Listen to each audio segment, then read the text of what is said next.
Вече един час обикалях по магазините, за да избера и купя обувките, които искам. Разглеждането на различните марки ме отнема наистина страшно много време. Но ето, обедната ми почивка свърши, а трябваше да избера и да направя застраховката си автокаско за колата.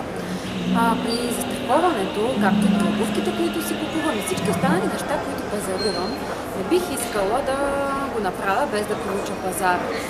Какво ли мога да направя? Бих могла да обиколя офисите на няколко застрахователни компании и да събера оферти. Но това ще ми отнеме страшно много време, което аз нямам. Бих могла да се обадя на застрахователен агент. Той може да дойде на място и да ме консултира. Но застрахователните агенти също работят само за една компания и това означава, че трябва да си направя около 5-6 срещи.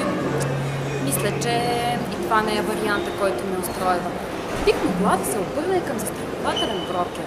Застрахователните брокери работят с всички застрахователни компании и могат да ми дадат оферти на застрахователите, които ме интересуват.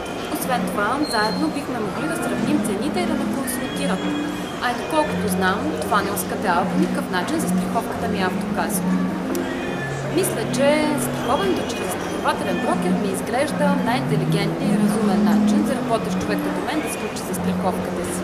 Да, отивам в офис на застрахователен брокер. Чао!